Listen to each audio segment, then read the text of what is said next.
먼저 기도하고 시작하겠습니다. 하나님 아버지, 지금 이 순간 저희 마음이 주님을 향하도록 도와주시기 원합니다. 저희가 인생에서 단순히 좋은 것이 아니라 가장 좋은 것을 선택할 수 있도록 도와주시기 원합니다.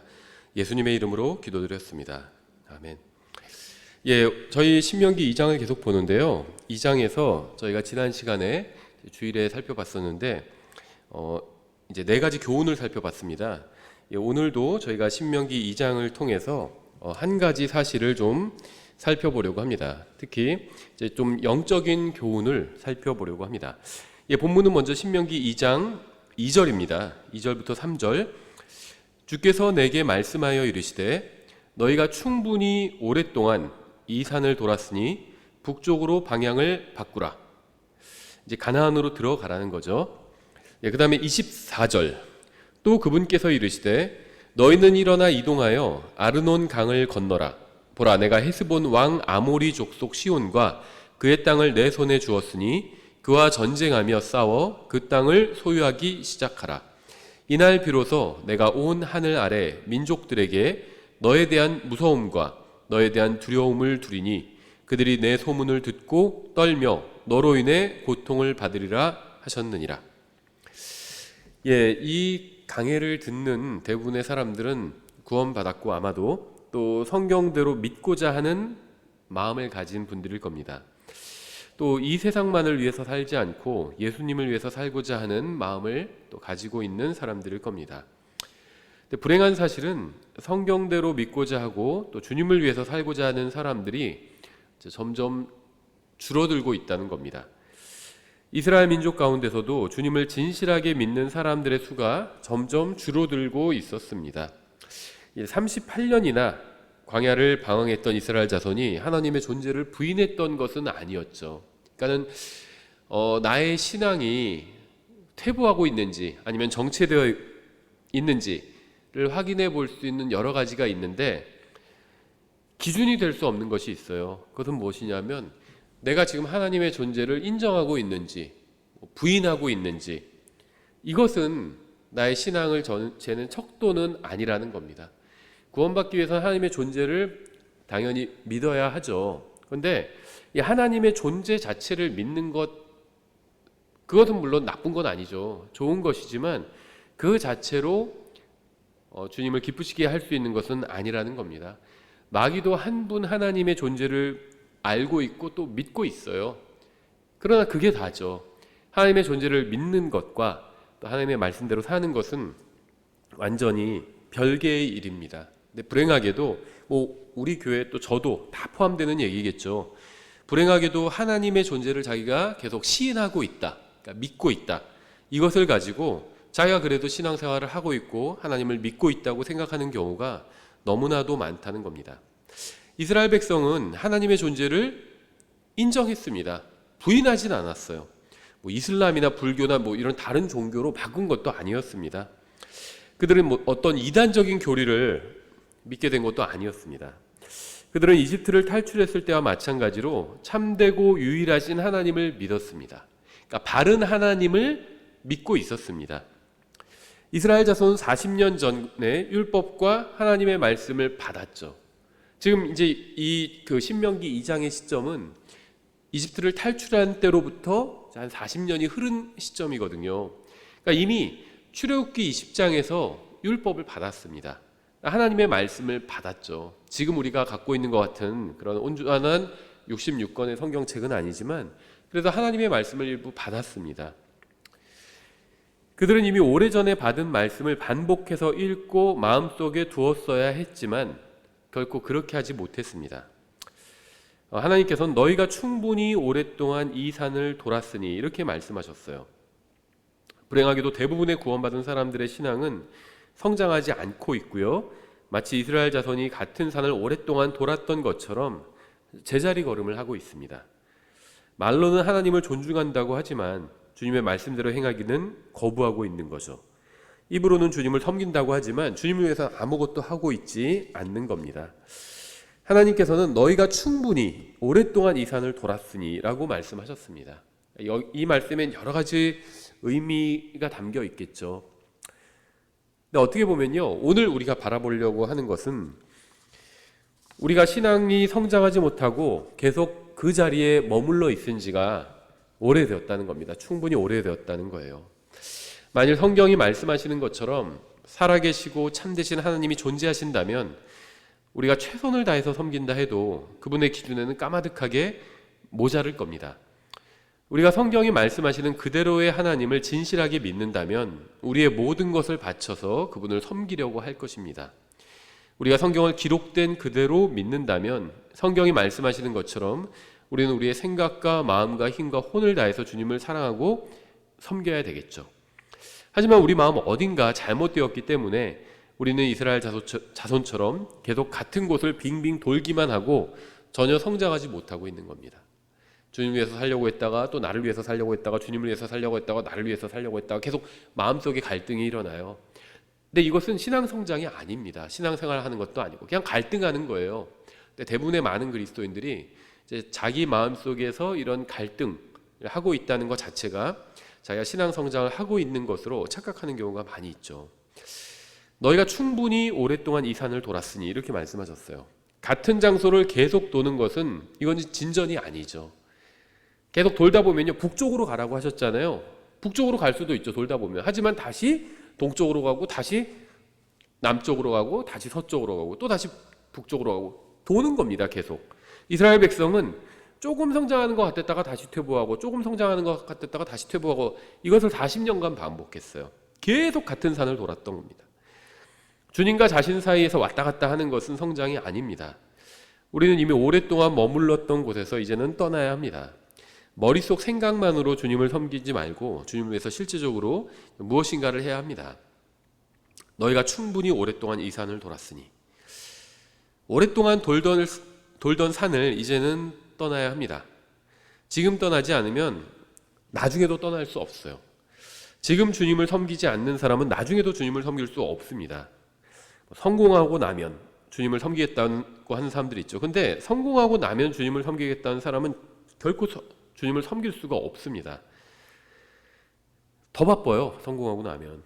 결혼하고 나면 주님을 섬기겠다는 사람도 결코 주님을 섬길 수가 없어요. 결혼하면요, 더 바쁩니다.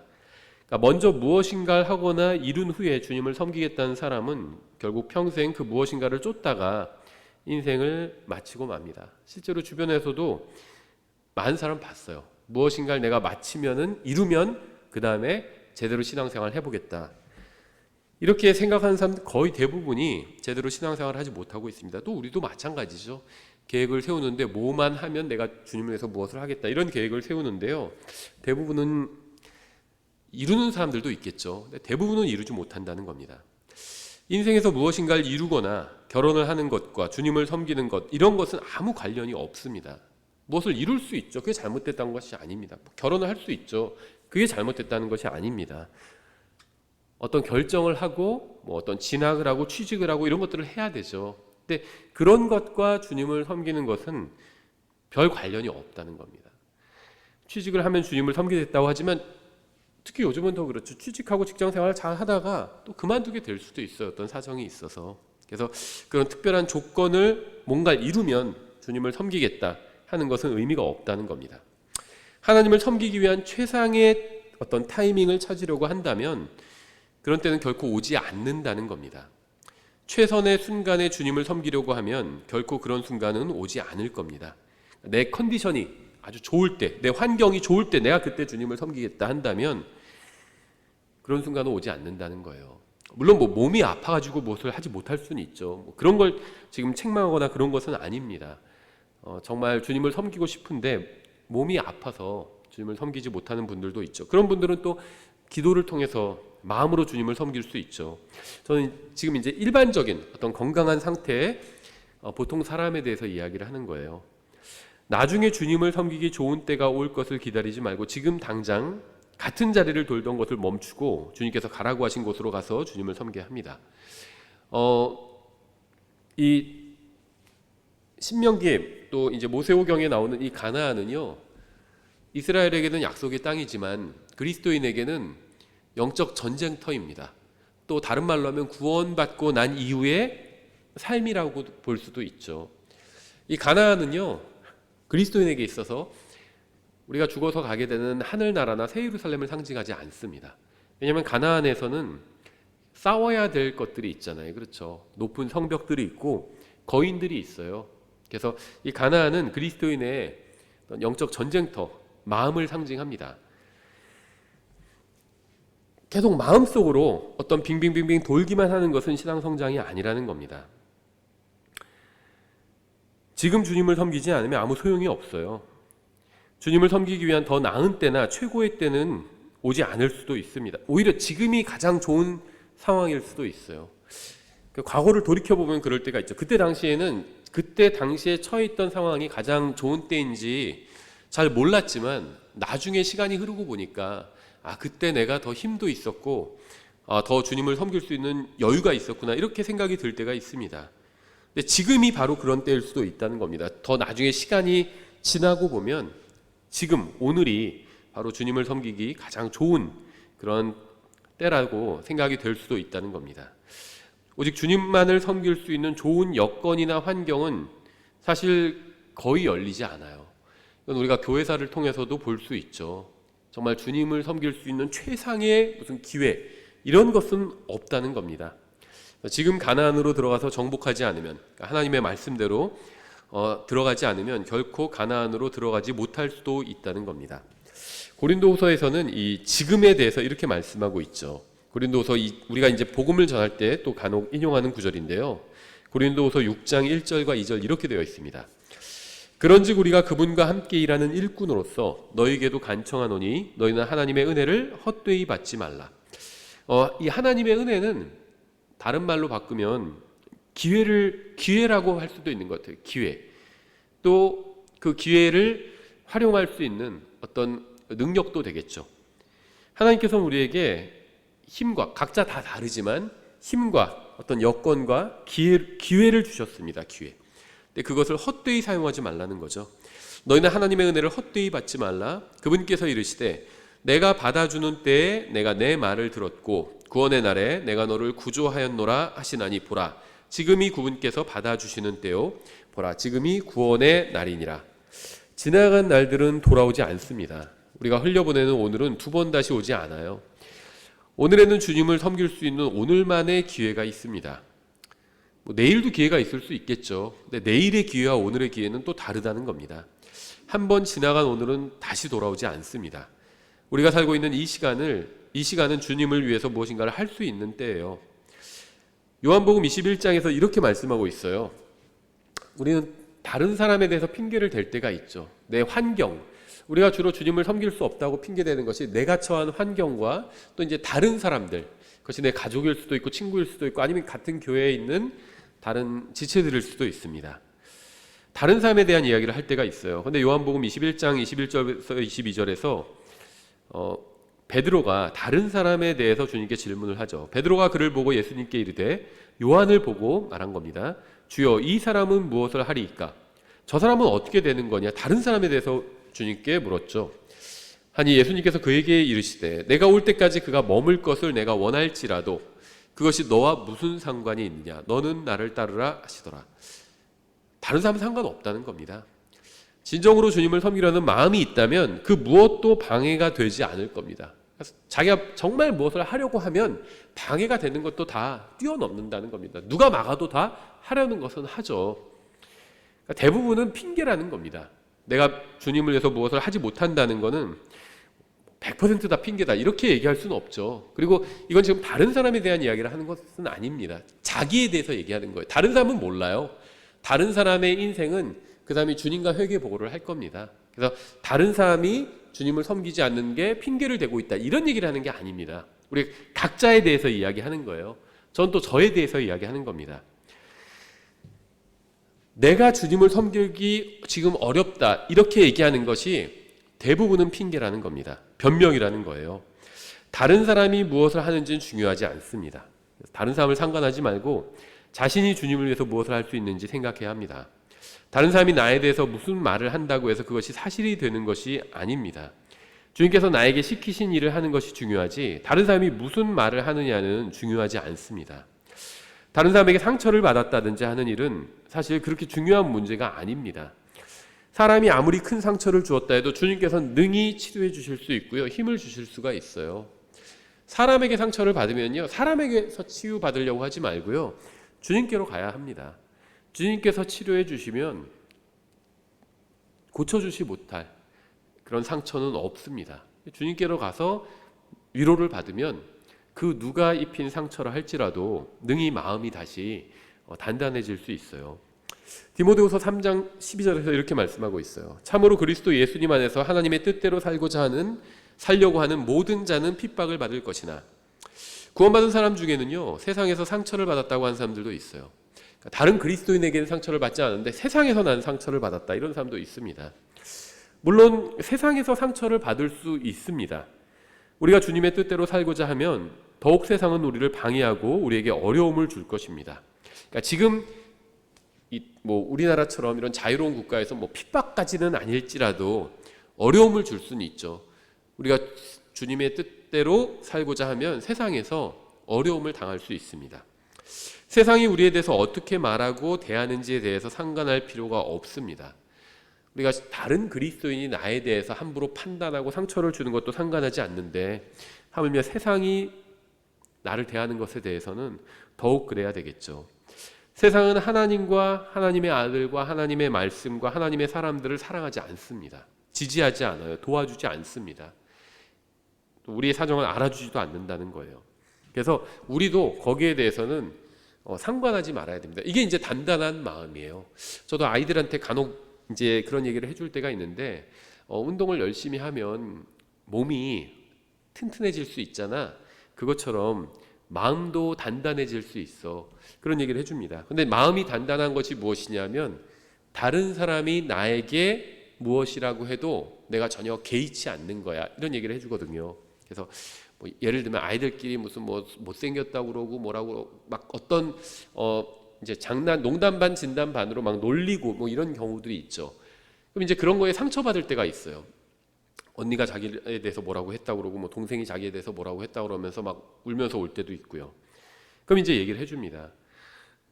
언니가 널 보고 못생겼다고 해서 네가 못생겨지는 게 아니잖아, 이렇게 얘기를 해줍니다. 그래서 다른 사람이 너에게 뭐라고 해도 그 사람이 말한 대로 되는 게 아니야. 그래서 상관하지 않는 거, 이게 이제 마음이 단단해지는 거야, 이런 얘기를 해주는데요. 사실 그리스도인들도 마찬가지죠. 세상이 우리를 지지하지 않습니다. 또 도와주지 않아요. 하나님의 뜻대로 살려고 하는 것을 세상이 결코 도와주지 않습니다. 그래서 우리에게 더 어려움이 있는 거죠. 나의 마음도 또 믿음도 연약해서 나의 육신도 나를 방해하고 있는데 세상도 나를 도와주지 않아요. 그래도 상관하지 않는 것, 이게 이제 마음이 단단해지는 겁니다. 그리고 그리스도인은 거기에 더해서 이제 주님을 바라보고 주님을 붙들어야 되겠죠. 하나님을 위해서 살지 않는 사람은 자신을 위해서 살고 있는 겁니다. 그러니까 둘 중에 하나예요. 중간지대는 없다는 겁니다. 내가 하나님을 위해서 살지 않았다면 그러면 그 순간 자신을 위해서 산 겁니다. 우리는 하나님을 사랑하든 자신을 사랑하든 둘 중 하나예요. 하나님과 자신을 동시에 사랑할 수는 없습니다. 그리고 우리가 자신을 위해서 살 때 결국 인생의 문제에 빠져서 헤어나오지 못하게 됩니다. 그러니까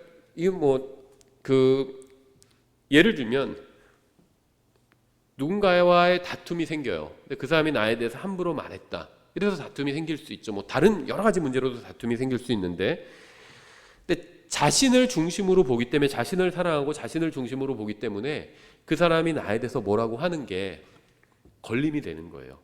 근데 그걸 상관하지 말아야 됩니다. 나 자신을 부인하고요, 나를 사랑하지 않으면 상관하지 않게 됩니다.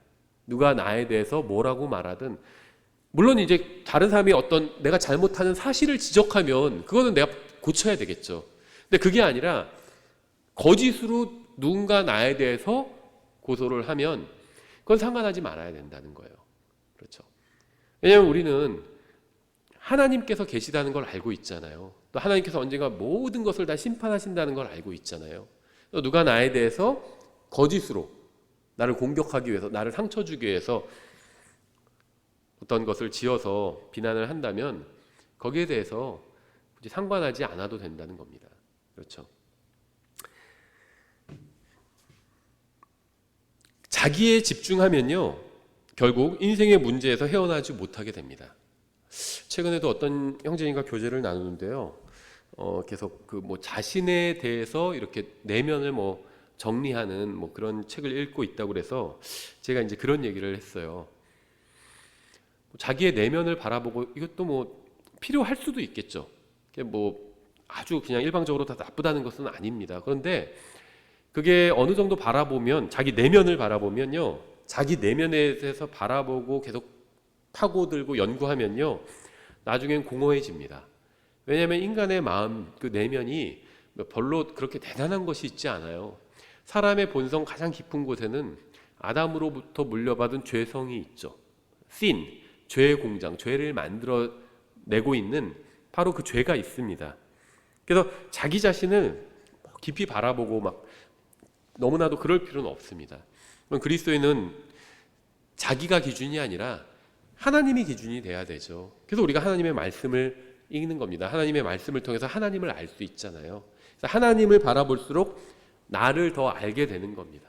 오히려 나 자신을 계속 바라보면 인간이 자기 자신을, 인간은 절대적인 기준이 아니고 상대적인 거잖아요.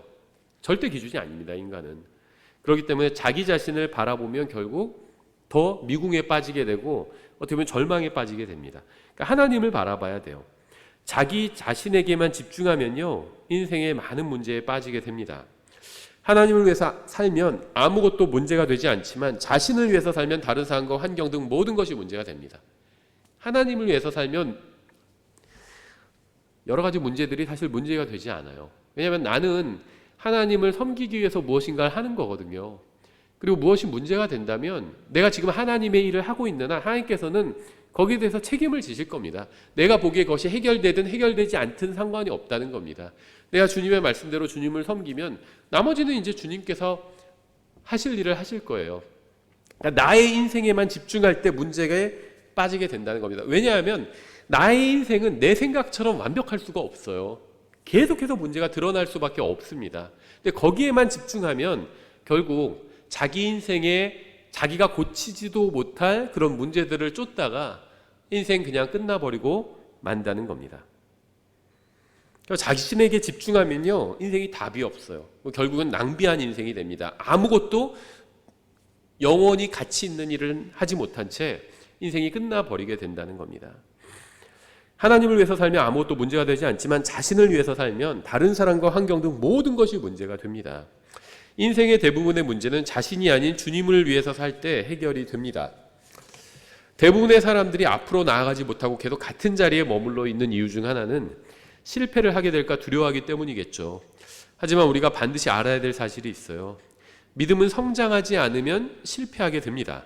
계속 같은 곳에 머물러 있는 것이 실패하는 거예요. 나아가야 합니다. 계속 같은 광야에서 산을 뱅뱅뱅 도는 것은요, 결국 실패하고 있는 겁니다. 북쪽으로 올라가서 이제 가나안으로 들어가야 합니다. 주님을 위해서 아무것도 하지 않는 것이 실패하는 거예요. 누가복음 14장 15절에 이렇게 되어 있습니다. 예수님께서 하나님의 왕국에 초대하시는 그런 비유를 말씀하셨죠. 누가복음 14장 15절, 그분과 함께 음식 앞에 앉아있던 자들 중 하나가 이것들을 듣고 그분께 이르되 하나님의 왕국에서 빵을 먹을 자가 복이 있나이다 하매. 좋은 말 같아요. 하나님의 왕국에서 빵을 먹을 자가 복이 있다. 좋죠.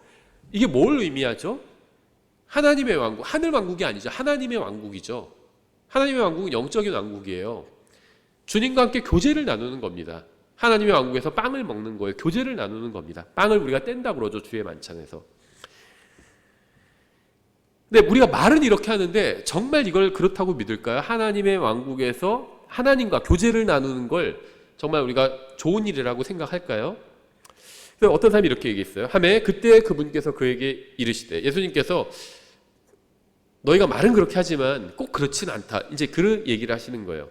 어떤 사람이 성대한 만찬을 만들고 많은 사람을 초대한 뒤 식사 시간에 그 초대받은 자들에게 자기 종을 보내어 이르기를 오라 이제 모든 것이 준비되었느니라 하매 그들이 다 하나같이 변명하기 시작하여 첫째 사람은 그에게 이르되 나는 땅 한 구획을 샀으므로 반드시 가서 그것을 보아야 하니 원하건대 내 사정을 양해하라 하고, 어떤 사람이 주님께 하나님의 왕국에서 빵을 먹을 자가 복이 있다고 하자 주님께서는 비유를 들어서 말씀을 하셨죠.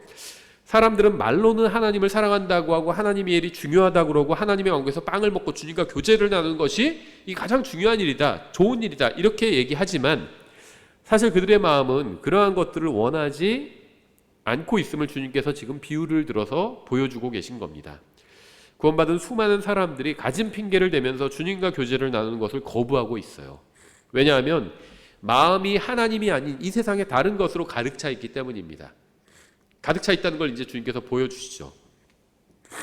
우리는 스스로 자신의 마음을 살펴봐야 합니다. 다른 사람의 마음은 몰라요. 지금 우리가 이런 얘기를 하는 것은요, 다른 사람의 마음이 잘못된 동기로 가득 차 있다 이런 얘기를 하는 게 아닙니다. 다른 사람의 마음은 몰라요. 그냥 각자 자기의 마음을 하나님의 말씀으로 한번 살펴보자는 겁니다. 우리는 다른 사람의 마음은 알 수도 없고 함부로 판단해서도 안 됩니다. 나중에 주님께서 그 사람의 마음과 그 동기까지 다 판단하실 거예요.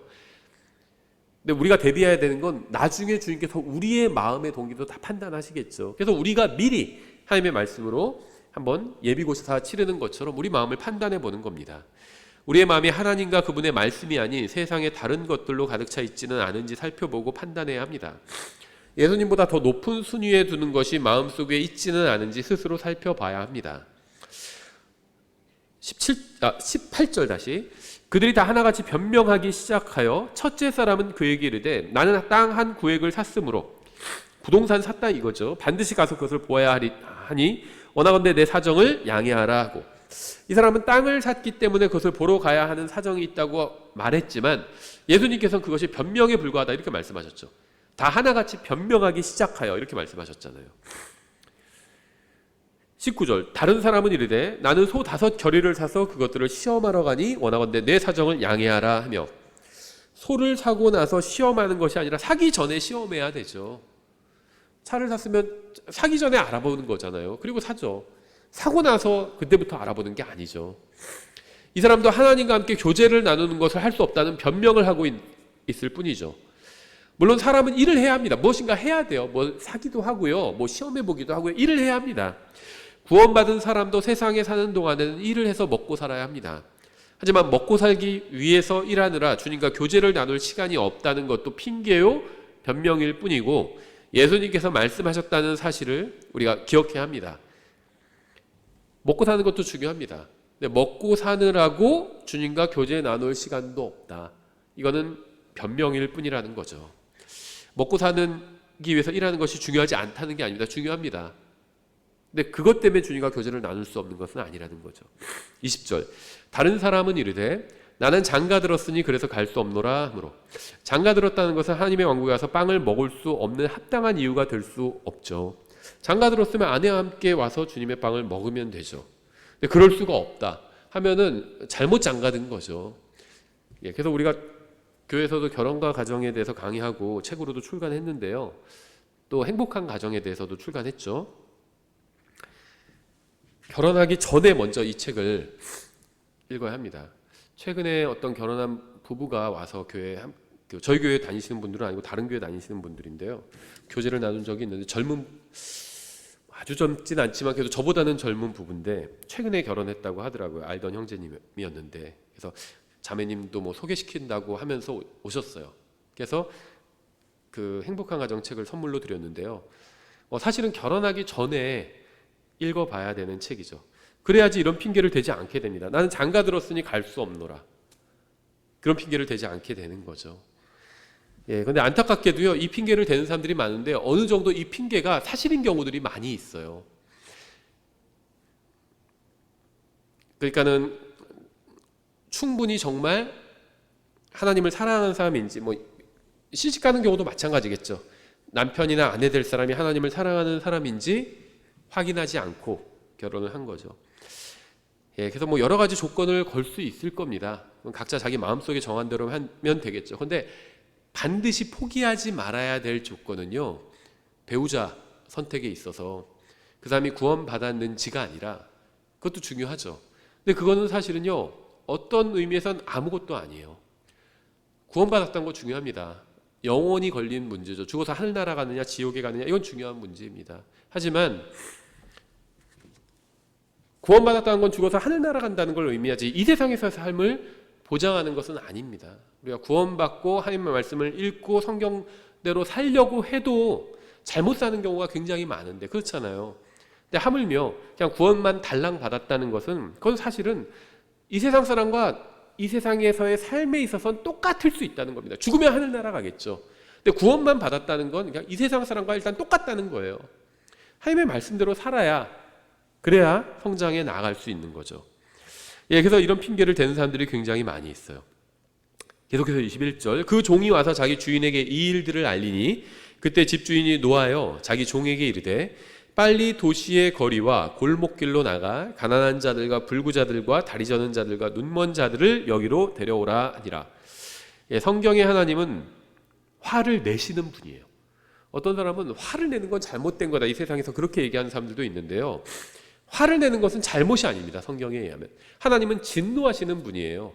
잘못된 일에 대해서는 화를 내야 되죠. 심각한 범죄를 저지르는 자들이 있으면 재판장이신 하나님께서는 화를 내실 겁니다. 근데 그뿐만이 아니에요. 부모도 화를 낼 수 있죠. 잘못된 일을 화를 내야 합니다. 아이들이 해야 할 일을 하지 않고 부모 말을 듣지 않으면 정상적인 부모라면 화를 낼 겁니다. 아이들이 잘못을 행해요. 그 알려주는데도 계속 거부하고 대를 들고 하면은 정상적인 부모라면 화를 내야 되죠. 잘못하는데도 계속 아유 그래 뭐 그럴 수도 있지 이렇게 얘기하는 부모라면 오히려 그것이 잘못된 거죠. 아니면 화를 전혀 내지 않는다면 그게 잘못된 부모죠. 하나님은 정상적인 가장 본이 되시는 아버지가 되시죠. 그래서 화를 내십니다. 마찬가지로 우리가 주님을 섬기지 않고 변명이나 하고 있으면 하나님께서는 우리에게 화를 내실 겁니다. 화를 낸다고 해서 뭐 우리를 지옥에 보내시거나 이거는 아니죠. 우리가 자기의 사랑하는 자녀가 잘못된 것을 보고 화를 내신다는 거죠. 그렇죠. 하나님은 질투하시는 분이에요. 우리가 하나님보다 다른 것을 더 사랑하는 것을 결코 기뻐하지 않으십니다. 때로는 화를 내실 수도 있다는 거예요. 우리가 잘못된 것에 몰두하고 있으면 화를 내실 수도 있다는 겁니다.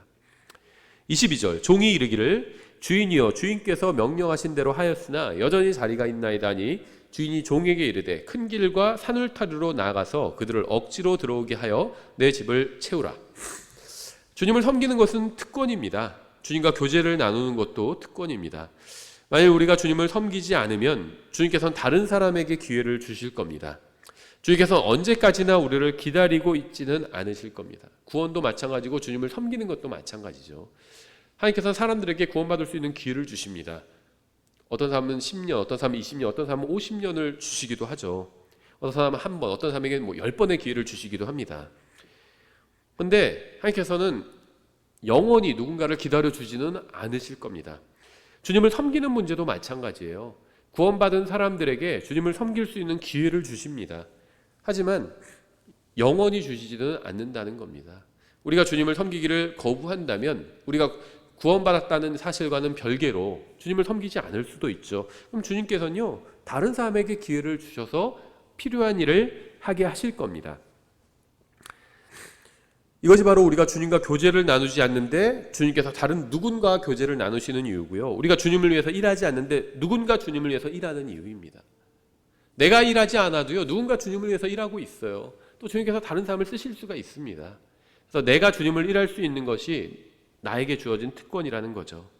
그래서 주님께서 주신 기회를 우리가 저버리면 주님은 다른 사람을 불러서 교제를 나누시고 일하게 하실 겁니다. 여러분은 주님을 위해서 살지 않는다면 무엇을 위해서 살겠습니까? 주님을 위해서 산다면 또 언제부터 주님을 위해서 살려고 하고 있습니까? 신명기는요, 하나님의 백성이 충분히 오랫동안 같은 산을 빙빙 돌았다고 말씀하고 있어요. 혹시 여러분도 또 우리도 이스라엘 자손처럼 같은 곳을 계속 빙빙 돌면서 방황하고 있지는 않나요? 이제는 돌이켜서 주님께서 말씀하신 길로 가야 할 때입니다. 자기 자신에게 달렸어요. 이제는 마음을 결정을 하고 이제는 그만 이 산을 돌고 주님께서 말씀하신 대로 북쪽으로 가야겠다 결심하고 가야 된다는 겁니다. 주님께서 억지로 끌고 가지는 않으신다는 거예요. 우리에게 주어진 시간이 그렇게 많지 않을 수도 있습니다. 우리가 자신을 위해서 살고 방황하던 것은 지금까지로 충분하죠. 이제는 더 이상 변명하거나 다른 사람이나 상황을 탓하지 말고 방향을 바꿔서 가나안으로 가서 싸워야 할 때입니다. 마지막으로 로마서 14장 그리스도의 심판석에 관한 말씀을 읽고 마치겠습니다. 로마서 14장 10절부터 12절 이렇게 되어 있죠.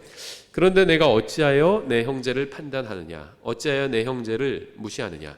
우리가 다 그리스도의 심판석 앞에 서리라. 기록된 바 내가 살아있음을 두고 맹세하노니 모든 무릎이 내게 굴복하겠고 모든 혀가 하나님에게 자백하리라. 주가 말하노라 하였느니라. 그런즉 이처럼 우리 각 사람이 자신에 관하여 하나님께 회개 보고를 하리라. 우리는 언젠가 그리스도의 심판석 앞에 서서 주님께서 우리에게 맡겨주신 것에 대해서 회개 보고를 해야 합니다.